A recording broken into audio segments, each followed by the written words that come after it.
Hello అండి. ముందుగా అందరికీ నమస్తే. అందరికీ దీపావళి శుభాకాంక్షలు అండి. దీపావళి అంటానే ప్రమిదలైతే మనకు చాలా అవసరం కాబట్టి ఇప్పుడు ప్రమిదలైతే తీసుకుందామండి. ఇక్కడైతే చాలా రకాల ప్రమిదలైతే ఉన్నాయండి. పెద్ద సైజు ఉన్నాయి, చిన్న సైజు ఉన్నాయి. మనకు పెద్ద సైజు అవసరం లేదు కాబట్టి ఇవి అయితే చాలా బాగున్నాయండి. గుమ్మం దగ్గరకైతే చాలా బాగుంటాయి. ఇవి తులసి కోట దగ్గర అయితే బాగుంటాయండి. గాలికి ఆరిపోకుండా అయితే ఉంటాయండి. తర్వాత మనకు అవసరమైన ప్రమిదలు అయితే ఇప్పుడు తీసుకుందాము. ఇవన్నీ చూడడానికి చాలా అయితే బాగున్నాయండి. మనకు అవసరమైన ప్రమిదల్ని తీసుకొని ఇప్పుడు మనం ఇంటికి వెళ్దాము.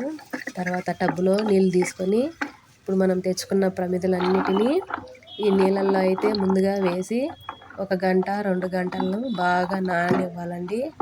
తర్వాత అన్ని ప్రమిదలను నీళ్ళతో బాగా నింపేసేయాలండి.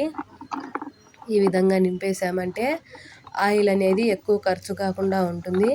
అదే కొత్తవి ప్రమిదలైతే నూనెని ఎక్కువగా లాగేస్తాయండి.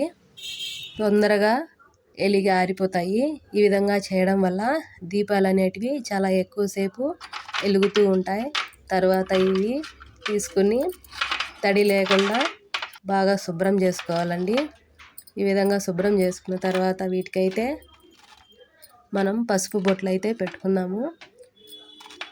పసుపు కుంకుమతో బొట్లు పెట్టుకుందామండి. ఈ విధంగా పసుపు బొట్లు పెట్టుకున్న తర్వాత మనకి ఎన్నైతే ప్రమిదలు ఉపయోగమో అన్ని ప్రమిదలకైతే పెట్టుకుందాము. తర్వాత ఈ ప్రమిదలన్నిటినీ ఒక ప్లేట్లో తీసుకొని ఆయిల్ అయితే వేసుకుందామండి.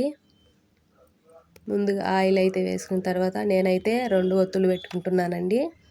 ఈ విధంగా ఇప్పుడు మనకు దీపాలు అయితే చాలా ఎక్కువసేపు వెలుగుతాయి అండి.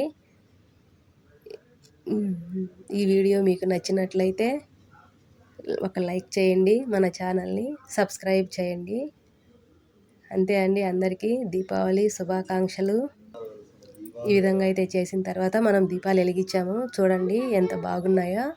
ఇలా అయితే ఎక్కువసేపు వెలుగుతాయండి. అంతేనండి. ఓకే అండి. బాయ్ అండి.